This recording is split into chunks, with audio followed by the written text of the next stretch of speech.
High friends, welcome back to our channel Shwetush diary. तर आज आम्ही पुन्हा एकदा निघालो आहोत सावंतवाडीला। ज्याच्याने जात आहे ती आहे तेजस एक्सप्रेस। ह्याचा व्हिडिओ मी इन डिटेलवाला आधीच केलेला आहे, त्याची लिंक मी डिस्क्रिप्शनमध्ये देते। ज्यांना इंटरेस्ट असेल त्यांनी तिथे जाऊन व्हिजिट करा। आणि आम्ही सावंतवाडीला गेल्यानंतर सावंतवाडीमध्ये फिरण्यासारखे बरेच प्लेस आहेत, त्यातले एक आहे नरेंद्र डोंगर। नरेंद्र डोंगर हे तर सगळ्यांना माहितीच असेल। तर तिथे आता एक सफारी पण चालू झाली आहे, ओपन जीप सफारी आहे। तर त्याची एक मी तुम्हाला टूर इथे दाखवणार आहे। या निसर्ग भ्रमंतीचा पिकअप पॉइंट आहे, जे सावंतवाडीमधलं मोती तलाव आहे त्याच्या समोर भोसले गार्डन आहे, तिथेच त्यांचा पिकअप पॉइंट असतो। त्याचे 4 फेरीज आहेत। पहिली फेरी आहे ती 8 वाजता आहे सकाळी, सेकंड फेरी असते ती 9:30ला आहे, आणि नंतर मग डायरेक्ट संध्याकाळच्या आहेत, दुपारी 3:30 वाजता आहे, आणि चौथी आहे ती 5 वाजताची आहे संध्याकाळी। तर आम्ही जे गेलो होतो ते 5 वाजताची ह्याच्या बुकिंग केलेली होती। आपल्याला इथे जवळजवळ 1 तास फिरायला मिळतं। निसर्ग भ्रमंती जे नरेंद्र डोंगर आहे तिथे गेल्यानंतर सकाळी 8-8:30ला गेल्यानंतर 1 तासाने परत आपल्याला पिकअपला येते ती 9:30 वाजता। नंतर मग 11 वाजेपर्यंत एक फिरायला मिळतं। त्याच्यानंतर दुपारी अजिबात स्लॉट नाही आहेत, मग संध्याकाळचे आहे। नक्की ते आल्यानंतर हे व्हिजिट करा, बघण्यासारखं आहे बरंच काही तिथे। लहान मुलांचे चार्जेस 50 रुपये आहेत आणि मोठ्यांचे 100 रुपीज आहेत।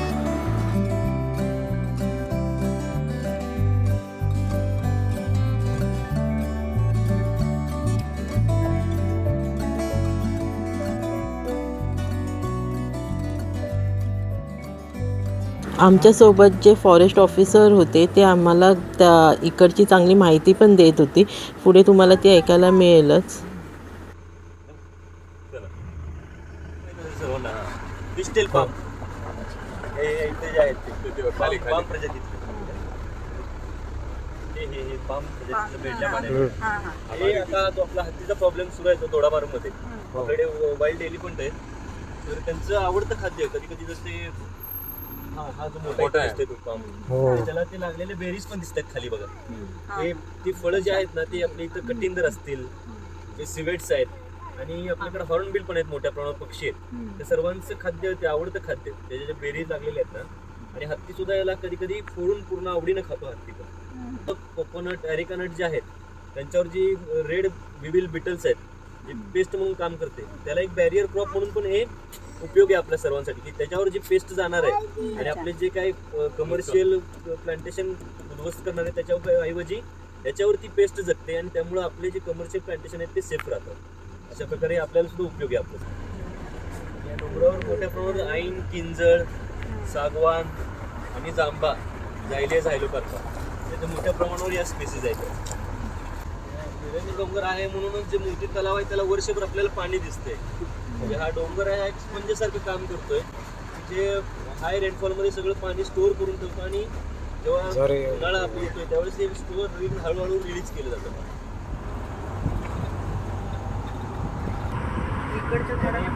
सालगी, वाळवी तेच काम करतात, की म्हणजे जे लिटर पडतंय किंवा जे वेस्ट मटेरियल पडतंय त्याला डिकंपोज करून मातीमध्ये कन्वर्ट करून त्याच्यातून परत पोषण मूल्य झाडांना उपलब्ध करून देणं। व्हिडिओ आवडला तर नक्कीच लाईक आणि कमेंट करा, असेच तुम्हाला नवीन नवीन व्हिडिओ बघायला मिळतील। सबस्क्राईब पण करा चॅनलला, आणि बाजूचा बेल आयकॉन पण प्रेस करा, जेणेकरून तुम्हाला नवीन माझे व्हिडिओ बघायला मिळतील। आता आम्ही वॅकेशनमध्ये जस्ट अलिबागला पण गेलो होतो, कुलाबा किल्ला वगैरे केलेला आहे, त्याचे नवीन व्हिडिओ आता अपलोड होतीलच।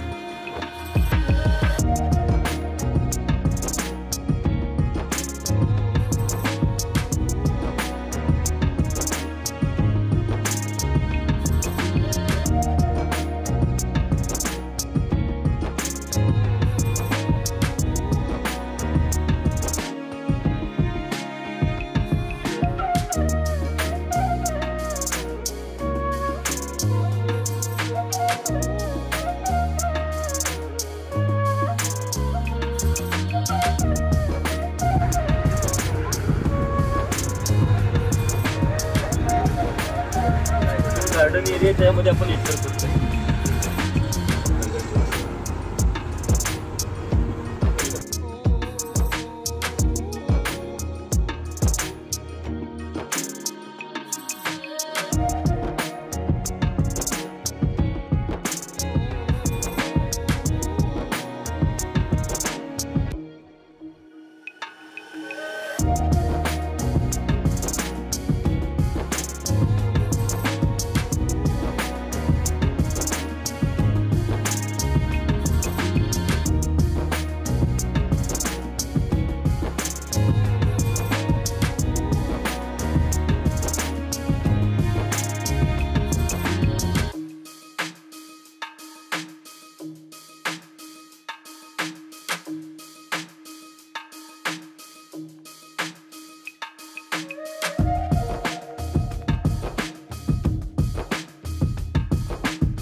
आज आपण सिंधुदुर्ग जिल्ह्यातील म्हणजे विविध नैसर्गिक अधिवास कोणते कोणते ते आपण बघूया. म्हणजे आंबोली येथील महादेवगड पॉईंटवरून दिसणारे दृश्य असेल किंवा ऑगस्ट सप्टेंबरमध्ये फुललेले पश्चिम घाटावरील पठार असतील. त्याच्यानंतर आचरा खाडी आहे, धामापूर तलाव ज्याला वर्ल्ड हेरिटेज हायड्रोलॉजिकल साईट म्हणून गौरवण्यात आलेलं आहे ते आहे. त्यानंतर सिंधुदुर्ग जिल्ह्याची गवताळ कुर्णी असे बरेचसे आपल्याकडे पिक्चर फॉर्मॅटमध्ये ते दाखवले. त्याचप्रमाणे आता आपला सिंधुदुर्ग हा सांस्कृतिक दृष्ट्या म्हणजे दशावतार आपल्याकडचं फेमस आहे. त्याचपरीने ऐतिहासिक गोष्टी म्हणजे रामनागड असेल, वनसंतोषगड असे जवळपास 30-32 किल्ले आपल्या सिंधुदुर्गात आहेत. नैसर्गिक सौंदर्य कितपर्यंत पारकोली फुलपाखरांचे गाव म्हणून ओळखले जाते. आपल्या आंबोलीचा घाट आपण उतरला की उजव्या साईडला पारकोली फुलपाखरांचे गाव आपल्याला दिसते, जिथे फुलपाखरांबद्दल रिसर्च वगैरे चालू आहे. त्यानंतर नेरूळ रामनागड ट्रेक आहे. त्यानंतर हा आपला सिंधुदुर्गाचा नकाशा आहे, म्हणजे कोणत्या भागात कोणते प्राणी असतील, कीटक असतील, वनस्पती आहेत याबद्दल इन्फॉर्मेशन. आपला सिंधुदुर्ग जिल्हा वैविध्यतेने नटलेला आहे. तर त्या वैविध्यतेत कोणत्या कोणत्या वनस्पती भर घालतात. तर इथे कीटकभक्षी वनस्पती आहे, म्हणजे आपण ऐकलं असेल एक वनस्पती आहे जी प्राण्यांना किंवा कीटकांना खाते. तर त्याचे जे दवबिंदू असतात तिथे ते अट्रॅक्ट करतात कीटकांना आणि जेव्हा ते कीटक येतात तेव्हा ते त्यांचे पानं बंद करून घेतात आणि त्यांना खाऊन टाकतात. अशा प्रकारे ते कीटकभक्षी असं त्याचं नाव पडलं. त्याचबरोबर वावळ किंवा पापडी ही एक झाड आपल्याला आपण खूपदा बघितलं असेल. ह्याच्यात ज्या बिया असतात त्या काही लोक खातात, पण जंगली झाड आहे तरी त्याचा खाण्यासाठी उपयोग करतात. त्याचबरोबर शिवण हे झाड पण शिवण, अंजली ह्या झाडांची लाकडं आपण फर्निचर म्हणून वापरली जातात. त्याचबरोबर कोकण दीपकाठी हे झाड फक्त सिंधुदुर्गात आपल्याला आढळून येतं. त्याचबरोबर सुकाण सुसाईड ट्री म्हणून एक झाड आहे ज्याच्या फळांमुळे किंवा फुलांमुळे म्हणजे ते खाल्ल्यामुळे ते विषारी खूप असतात, त्यामुळे मृत्यू येण्याची शक्यता असते.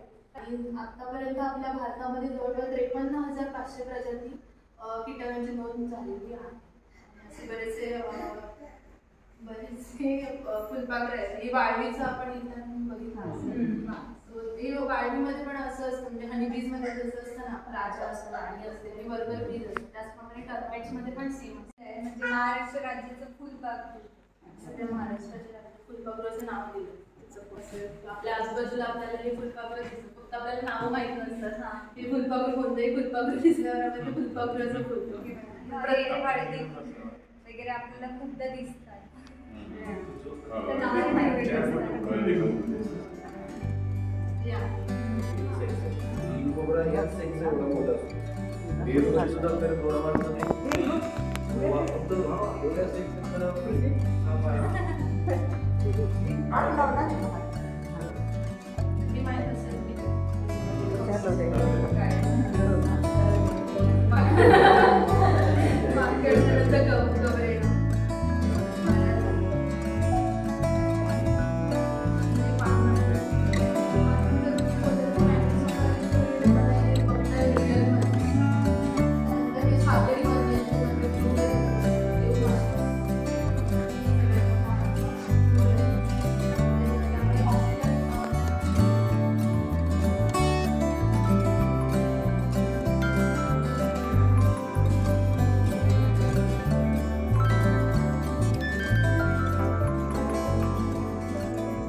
गेट वगैरे बंद करताय का खाली?